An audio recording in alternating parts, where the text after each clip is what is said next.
aprenda uma coisa que eu vou te falar. Todo milagre ele precisa ser profetizado. Todo milagre na Bíblia, quando você vê alguém passando por um milagre, alguma coisa, esse milagre ele foi profetizado.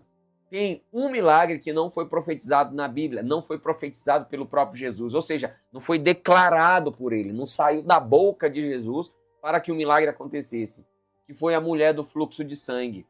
Mas ela mesmo declarou, a Bíblia diz que ela falava, se somente eu tocar em suas vestes, eu serei curada. E a Bíblia mostra ali, muito claro. Então para você entender a importância do Espírito Santo na sua vida. E aí eu vou falar para você o impacto que o Espírito Santo na sua vida pode causar como num todo, dentro da sua casa, dentro da sua vida, na sua igreja, no ministério, no seu trabalho, na sua escola, em todos os lugares. Presta atenção no que eu vou te falar aqui, para que você entenda a importância disso. Porque quando você carrega o Espírito Santo na sua vida, muita coisa pode mudar na tua história. Existem pessoas que parece que estão com a vida toda travada. Eu não estou falando de ministério, não estou falando de pastor, não estou falando de igreja, não, estou falando de vida.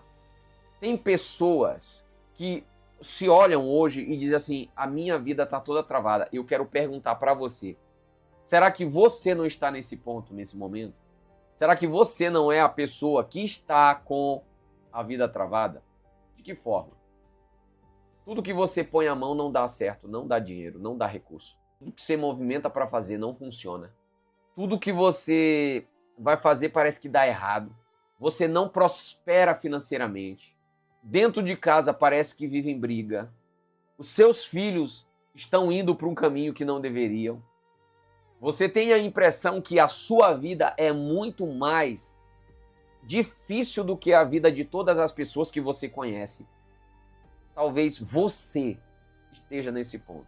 E aí talvez você seja uma pessoa que não anda no pecado, você é crente de verdade, você ora, você jejua, você sobe monte, você é dizimista, você é primiciante, você é ofertante, você faz tudo como tem que fazer, tudo certo, mas a sua vida continua não mudando, continua exatamente do mesmo jeito. O povo de Israel estava lutando contra os filisteus e os filisteus ganharam a batalha e levaram embora a arca.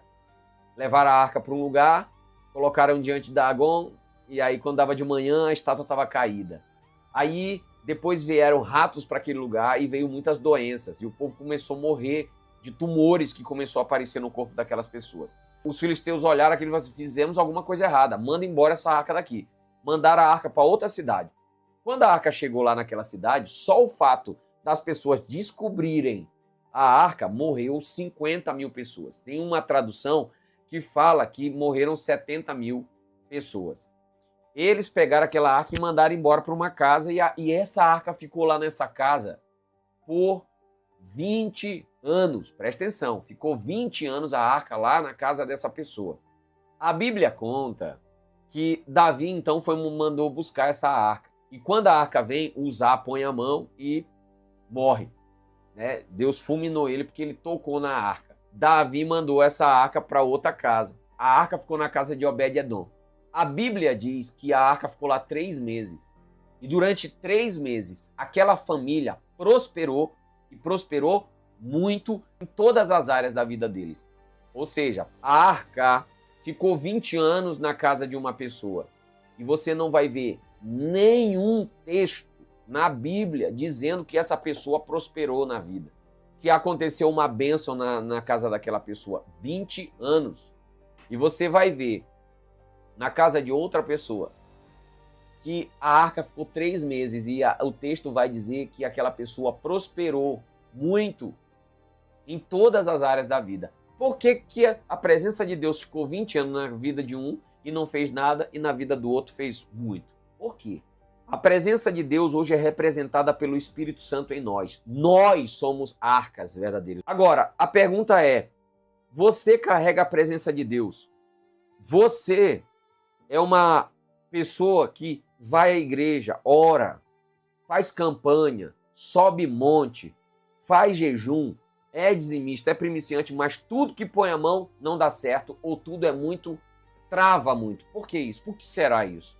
Será que é pecado? Onde eu fui ministrar numa igreja, no momento do processo de libertação, muitas pessoas chegaram a vomitar. E não é vômito, qualquer vômito, não. Elas chegaram a vomitar vidro, cabelo, alfinete. Elas chegaram a vomitar prego. Teve pessoas que chegaram a vomitar rato, sapo, vermes, sangue. Olha quanta nojeira o pessoal chegou a vomitar. Eu fui ministrar no final de semana em Nova Mutum.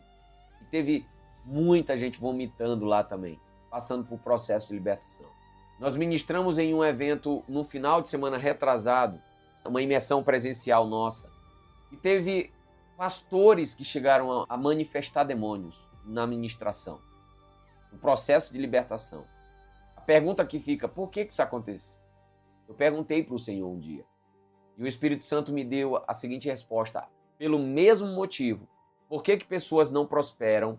Pelo mesmo motivo que essas pessoas vomitaram. É o mesmo motivo pelo qual pessoas manifestam.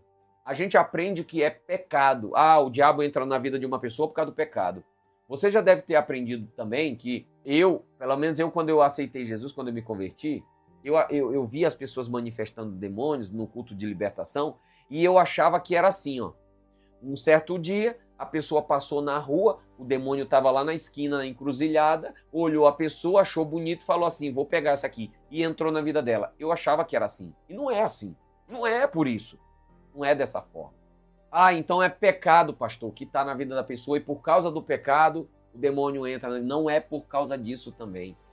Eu vou te falar uma coisa. Um dia, uma pessoa me chamou para me orar pelo filho dela que estava internado. Era uma criança de 6 meses de idade, internada. Estava com hidrocefalia, estava em coma. Já estava desenganado dos médicos. Me chamaram para eu ir orar por essa criança. Eu fui lá para orar por essa criança, subi, e quando eu toquei na criança, a criança de 6 meses abriu os olhos, revirado o olho para trás, e ela estava em coma, né? E ela começou a se espernear ali no berço. Aquela criança de 6 meses manifestou um demônio ali, a mãe do lado, e aí eu orei, expulsei o demônio da criança, a criança em coma, toda entubada, cheia de coisa. E aí a pergunta fica, já que o pessoal ensina que o demônio entrou na vida da pessoa, foi por conta de pecados, então por que essa criança manifestou? Qual o pecado dessa criança? Não tem pecado. Então vamos lá, alguma coisa tinha de errado. E aí eu fui perguntar e o Espírito Santo falou, o mesmo motivo porque essa criança manifestou, é o mesmo motivo porque adultos manifestam, é o mesmo motivo porque pessoas vomitaram, porque a vida das pessoas estão travadas e não anda. E eu não estou falando de ministério agora, gente, presta atenção. Qual é o motivo? Libertação tem a ver com cobertura espiritual. E quando a gente fala que tem a ver com cobertura espiritual, automaticamente você pensa, então se eu estou endemoniado, então a culpa é do meu pastor. Eu vou dizer para você, não tem nada a ver com o seu pastor. Nada a ver com o seu pastor. Mas tem a ver com cobertura espiritual. Por quê? As suas primeiras coberturas espirituais são quem? Seu pai e a sua mãe. E aí eu perguntaria para você, como foi o seu relacionamento com o seu pai e sua mãe? Porque o seu relacionamento com o seu pai e sua mãe determinam o seu futuro. O que eles declararam sobre você determina o seu futuro, porque eles eram autoridade sobre a sua vida. E isso vale para toda pessoa.